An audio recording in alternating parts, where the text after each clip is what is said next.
Oke, kita semua pasti pernah dengarkan nasihat soal bikin goals, harus spesifik, terukur, bisa dicapai.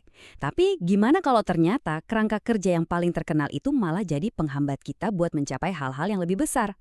Nah, dalam bahasan kali ini, kita bakal bongkar semua nasihat konvensional itu dan lihat apa kata sains sebenarnya di balik pencapaian ambisi yang luar biasa. Kalau kalian ngerasa gitu, tenang. Kalian nggak sendirian kok. Rasanya zaman sekarang tuh banyak banget yang merasa kayak gini. Kayak lari di tempat di roda hamster. Energinya habis banyak, tapi nggak bener-bener maju. Sibuk sih, ya. Tapi apakah kita beneran bikin kemajuan buat hal-hal yang penting? Nah, frustrasi ini nyata banget. Dan ternyata ada alasan ilmiah di baliknya.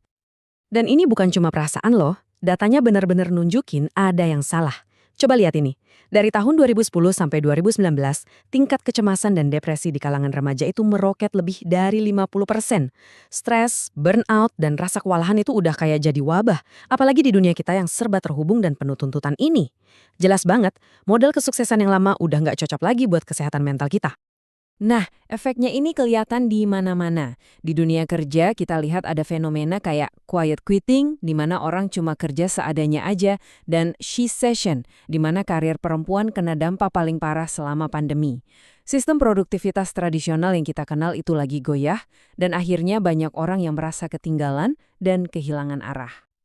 Jadi, salahnya di mana sih? Oke, yuk kita bedah dulu masalah utamanya, yaitu cara kita diajarin buat bikin goals. Yuk, kita mulai dari yang paling terkenal, tujuan SMART. Kutipan ini nggambarinnya pas banget. SMART itu ibarat spell check. Oke buat mulai, tapi nggak menjamin tulisan kita bakal jadi bagus. Masalah terbesarnya ada di huruf A, attainable atau dapat dicapai. Nasihat buat bikin tujuan yang realistis ini ternyata bertentangan langsung sama riset puluhan tahun soal performa puncak. Intinya, kita diajarin buat main aman, bukan buat ngejar sesuatu yang besar. Tapi masalahnya tuh lebih dalam lagi dari sekedar singkatan yang udah ketinggalan zaman. Nasihat-nasihat yang kita terima itu seringkali penuh dengan bias yang bahkan kita nggak sadari.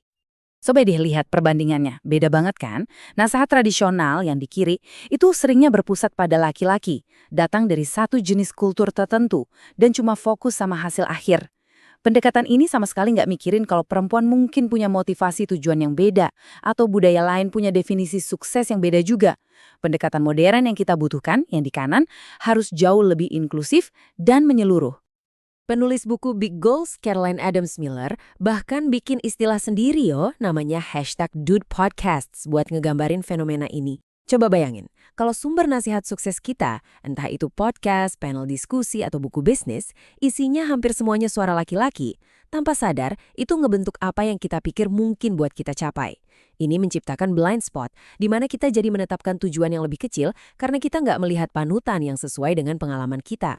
Dan bias ini ternyata akarnya lebih dalam lagi, sampai ke ilmu pengetahuannya sendiri. Sebagian besar riset psikologi, itu subjeknya berasal dari budaya yang disebut weird. Singkatannya bisa kalian lihat di layar. Budaya-budaya ini kan sangat menjunjung tinggi pencapaian individu. Padahal di banyak budaya lain, misalnya di Jepang, kebahagiaan itu sifatnya saling bergantung, tentang harmoni dalam kelompok. Jadi, ya jelas aja nasihat yang basisnya weird ini gak bakal cocok kalau dipukul rata buat semua orang. Oke, jadi kita udah tahu nih masalahnya. Nasihat yang kita dapat seringnya udah kuno dan bias. Sekarang pertanyaannya, solusinya apa? Nah, yuk kita masuk ke solusinya, yang dasarnya adalah sains yang kuat. Lucunya, pendekatan yang paling valid secara ilmiah ini sebenarnya udah ada puluhan tahun. Tapi kayaknya ngumpet di kalangan akademisi aja. Namanya teori penetapan tujuan atau Goal Setting Theory, GST, yang dipelopori sama Edwin Locke dan Gary Latham. Ini bukan teori psikologi populer abal-abal ya. Ini salah satu teori yang paling teruji dalam psikologi organisasi. Nah, ini intinya.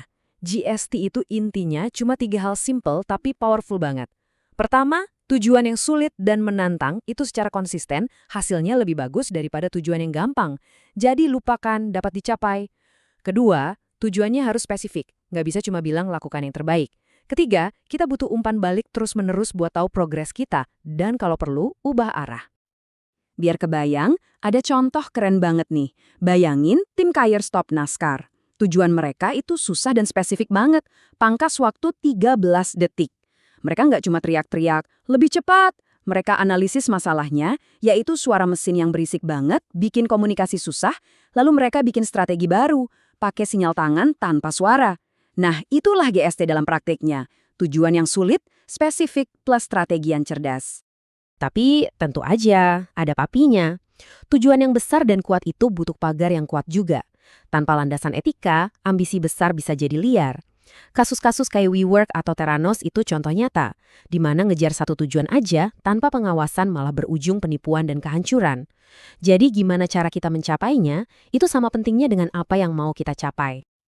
Terus, gimana caranya kita nerapin teori ini di kehidupan sehari-hari? Nah, disinilah buku Big Goals ngenalin sebuah kerangka kerja modern yang dibangun di atas fondasi GST yang sudah terbukti. Namanya Bridge. Ini dia kerangka kerja Bridge. Jangan anggap ini cuma daftar checklist biasa ya, tapi anggap ini kayak sistem operasi lengkap buat pencapaian. Setiap hurufnya itu mewakili elemen penting yang sering banget dilupain sama nasihat tradisional, mulai dari cara brainstorming yang benar, membangun hubungan yang mendukung, sampai mempraktikkan kegigihan yang baik atau good grit. Nah, kerangka kerja ini benar-benar mengubah cara kita mikir. Bukan lagi cuma fokus ke targetnya, tapi Bridge ini bikin kita ngebangun seluruh ekosistem di sekitar tujuan kita. Siapa aja yang ada di support system kita, investasi waktu dan sumber daya apa yang kita butuhkan, gimana cara kita nanti ambil keputusan pas lagi di bawah tekanan. Ini pendekatan yang jauh lebih manusiawi dan menyeluruh. Oke, setelah kita bahas semua ini, pertanyaannya sekarang, gimana cara kita nerapin ini ke hidup kita sendiri? Yuk, kita tarik kesimpulannya. Jadi, intinya begini. Ngejar hal-hal besar itu bukan soal hustle culture gila-gilaan atau ngikutin rumus-rumus kuno yang gak cocok buat semua orang. Ini soal memahami sains di baliknya, sadar akan bias di setiap nasihat yang kita dengar, dan membangun strategi yang personal dan komprehensif yang benar-benar cocok buat kita. Sebagai penutup, coba deh renungkan pertanyaan ini. Nasihat lama itu selalu fokus pada sukses, yang seringnya cuma target dari luar. Tapi ilmu pengetahuan yang baru ini ngajak kita bertanya, apa arti keunggulan buat saya? Ini mindahin fokus dari sekedar mencapai tujuan ke bagaimana kita mencapainya dengan integritas, dengan tujuan, dan dengan strategi yang cerdas.